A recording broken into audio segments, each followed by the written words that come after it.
Assalamualaikum warahmatullahi wabarakatuh.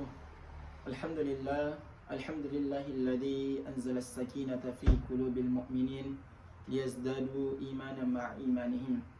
Wassalatu wassalamu ala Rasulillah wa ala alihi wa ashabihi wa man tabi'ahum bi ihsanin ila yaumiddin. Amma ba'd. Alhamdulillah, puji syukur senantiasa kita panjatkan atas kehadirat Allah Subhanahu wa taala yang telah memberikan kita begitu banyak kenikmatan, baik berupa nikmat kesehatan, nikmat kesempatan, dan terlebihnya lagi nikmat iman dan Islam. Salawat beriring salam, semoga selalu tercurahkan kepada junjungan kita, suri tauladan kita, baginda Nabi besar Nabi Muhammad sallallahu alaihi wasallam, nabi yang menjadi uswatun hasanah dan rahmatan lil alamin. Izin perkenalkan, nama saya Hendrik M dari program studi Ilmu Al-Quran dan Tafsir semester 3. Di sini saya akan menjelaskan tentang proses penurunan wahyu pada para nabi dan rasul, khususnya pada Nabi Muhammad sallallahu alaihi wasallam, dalam rangka memenuhi tugas mata kuliah sejarah Al-Quran dari dosen pengampu Al-Mukarram Al-Ustadz Mukhrij Sidqi. Baik, langsung saja kita masuk pada pembahasannya. Sebelumnya kita harus mengetahui apa arti dari wahyu itu. Wahyu memiliki dua makna. Yang pertama, tersembunyi dan cepat. Artinya, wahyu itu adalah informasi yang cepat dan tersembunyi yang ditujukan khusus pada orang tertentu tanpa diketahui orang lain. Cara wahyu turun pada para nabi dan rasul itu melalui dua cara. Yang pertama, melalui perantara, dan yang kedua tidak melalui perantara. Yang pertama tentunya melalui perantara. Melalui perantara artinya wahyu ini turun melalui malaikat Jibril alaihissalam, karena malaikat Jibril alaihissalam adalah malaikat yang Allah khususkan sebagai penyampai wahyu kepada para nabi dan rasul. Nah, yang kedua, wahyu turun tidak melalui perantara. Artinya wahyu ini turun tidak melalui perantara. Yang pertama, melalui mimpi yang benar, dan yang kedua, kalam Allah di balik tabir. Nah, yang pertama, wahyu turun tidak melalui perantara tetapi melalui mimpi yang benar. Nah, dan hal ini pernah terjadi, sudah terjadi, dialami oleh Nabi Yusuf alaihissalam dan Nabi Ibrahim alaihissalam. Nah, dalam surat Yusuf dijelaskan bahwa Nabi Yusuf alaihissalam berkata pada ayahnya, sebagaimana dalam firman-Nya, in qala yusufu li abihi ya abati inni ra'aitu ahada asyara kawkaba wasyamsa wal qamara ra'aituhum li sajidin.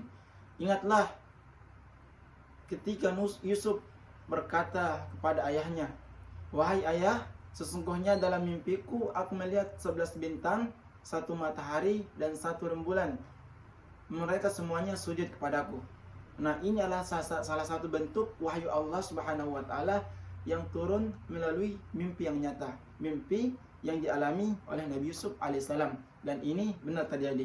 Atau contoh misalkan mimpi yang dialami oleh Nabi Ibrahim alaihissalam ketika Allah Subhanahu wa taala memerintahkannya untuk menyembelih anak-anaknya. Nah, ini terjadi melalui mimpi yang dialami oleh Nabi Ibrahim alaihissalam. Nah, yang kedua, wahyu turun melalui perantara. Yang kedua ialah melalui perkataan Allah, melalui tabir. Artinya Allah Subhanahu wa taala berbicara langsung kepada nabinya, dan itu melalui tabir. Artinya ada penghalang di antara keduanya. Sebagaimana dalam surat An-Nisa disebutkan, wa kallama Musa taklima, dan sesungguhnya dan Allah telah berbicara kepada Nabi Musa.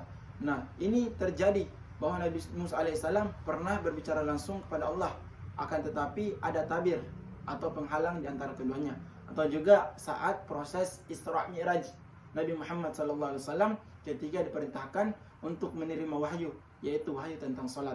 Ini merupakan perkataan atau wahyu Allah yang melalui perkataan langsung Allah kepada Nabi Muhammad, tapi melalui tabir. Nah, inilah proses yang kedua, yaitu wahyu Allah turun tidak melalui perantara. Nah, pertama mimpi yang nyata, yang kedua kalam ilahi, akan tetapi melalui tabir.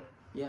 Nah, kemudian yang kedua, wahyu Allah turun kepada nabinya itu melalui perantara. Dan perantara di sini ialah malaikat Jibril alaihissalam. Karena malaikat Jibril Allah tugaskan khusus untuk menyampaikan wahyu kepada para nabinya, para nabi dan rasulnya. Nah, teman-teman yang dirahmati Allah Subhanahu wa taala, di sini saya akan menjelaskan tentang bagaimana kemudian proses wahyu turun kepada Nabi Muhammad SAW melalui perantara malaikat Jibril alaihissalam. Dalam kitab Mabahith fi Ulumil Quran karangan Syekh Man Al-Qattan disebutkan ada dua cara wahyu turun kepada Nabi SAW. Yang pertama, wahyu turun dalam malaikat Jibril alaihissalam menyamar dalam bentuk seorang laki-laki, kemudian datang kepada Nabi SAW. Layaknya seperti manusia biasa. Ya, layaknya seperti manusia biasa, kemudian datang kepada Nabi SAW untuk menyampaikan wahyu tersebut. Seperti dalam hadis Arba'in, ya, hadis tentang Islam, iman dan ihsan. Nah, disebutkan bahwasanya dalam riwayat tersebut malaikat Jibril alaihissalam datang kepada Nabi SAW. Dalam hadis tersebut digambarkan bahwa dia memakai pakaian yang sangat putih, terus serba putih lah. Kemudian padanya tidak nampak bekas perjalanan. Kemudian dia datang kepada Nabi SAW. Nah, dan saat itu Nabi dan para sahabatnya sedang berkumpul. Kemudian malaikat Jibril alaihissalam datang kepada Nabi SAW. Kemudian duduk lalu menyandarkan lututnya dengan lutut Nabi SAW. Dan sahabat pun sangat heran dengan kejadian tersebut, karena mereka saja tidak mengenali siapa orang ini. Lalu kemudian datang duduk lalu menyandarkan lututnya di lutut Nabi SAW.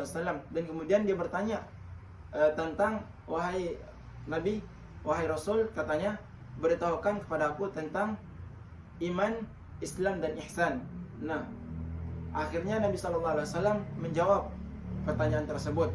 Kemudian setelah dia mendengar jawaban dari Nabi SAW, kemudian malaikat Jibril pergi meninggalkan Nabi dan para sahabatnya. Setelah itu para sahabat terheran, lalu bertanya kepada Rasulullah SAW, siapa laki-laki tersebut? Kemudian Nabi SAW menjelaskan bahwa itu adalah malaikat Jibril alaihissalam yang datang pada kalian untuk memberitahu kalian tentang iman, Islam dan ihsan. Sejatinya Jibril alaihissalam datang kepada Nabi bertanya untuk memberitahu tentang para sahabatnya tentang iman, Islam dan ihsan. Nah, ini merupakan proses atau cara wahyu turun kepada Nabi SAW, yaitu dengan malaikat Jibril alaihissalam datang menemui Nabi SAW dengan menyamar sebagai seorang laki-laki layaknya manusia biasa. Ya.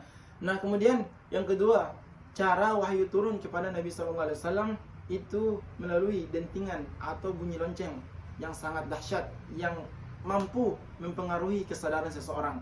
Nah, kata Rasulullah SAW, proses inilah yang paling berat yang dirasakan oleh Nabi SAW. Kenapa? Karena saat Nabi SAW menerima wahyu melalui proses ini, itu Nabi SAW mengumpulkan tenaga, kefokusan yang luar biasa untuk apa? Untuk mudah memahami dan menghafal wahyu yang diturunkan Allah Subhanahu wa taala melalui cara ini. Jadi cara yang kedua adalah cara yang terberat yang Nabi SAW rasakan. Nah, jadi inilah dua proses cara wahyu turun kepada Nabi SAW. Yang pertama melalui malaikat Jibril alaihissalam yang menyamar menjadi seorang laki-laki lalu datang kepada Nabi SAW. Dan yang kedua, wahyu turun melalui bunyi lonceng atau dentingan lonceng yang sangat luar biasa, yang hal ini terasa berat oleh Nabi SAW. Nah, dapat kita simpulkan bahwa wahyu yang turun kepada Nabi, para Nabi dan Rasul itu melalui dua cara. Yang pertama melalui perantara, dan yang kedua tidak melalui perantara. Nah, tidak melalui perantara itu melalui perantara malaikat Jibril alaihissalam, karena malaikat Jibril Allah tugaskan untuk menyampaikan wahyu kepada para nabi dan rasulnya. Nah, kemudian yang kedua tidak melalui perantara. Nah, tidak melalui perantara ini terbagi lagi menjadi dua. Yang pertama melalui mimpi yang benar, ya, seperti yang dialami oleh nabi-nabi sebelumnya, seperti Nabi Yusuf alaihissalam dan Nabi Ibrahim alaihissalam. Dan yang kedua, kalam ilahi atau perkataan Allah tapi kepada para nabinya melalui tabir. Artinya Allah Subhanahu wa taala berbicara langsung kepada para nabinya seperti yang dialami oleh Nabi Musa alaihissalam atau Nabi Muhammad sallallahu alaihi wasallam pada saat proses Isra Mi'raj ketika Nabi sallallahu alaihi wasallam menerima wahyu dari Allah Subhanahu wa taala. Dan ini Allah langsung berbicara kepada nabinya, akan tetapi ada tabir atau penghalang di antara keduanya. Nah, kemudian cara wahyu turun kepada Rasulullah SAW itu melalui dua cara. Yang pertama, melalui malaikat Jibril alaihissalam yang menyamar menjadi seorang laki-laki manusia biasa datang kepada Nabi SAW. Dan yang kedua, melalui dentingan lonceng atau bunyi lonceng yang sangat dahsyat yang dapat mempengaruhi kesadaran. Dan ini merupakan proses wahyu turun yang terasa berat yang dirasakan oleh Nabi SAW.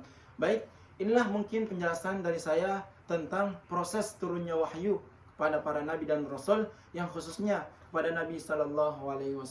Mudah-mudahan kita semua istiqamah mengamalkan apa yang telah disampaikan Rasulullah SAW kepada kita. Wallahu a'lam bishawab. Assalamualaikum warahmatullahi wabarakatuh.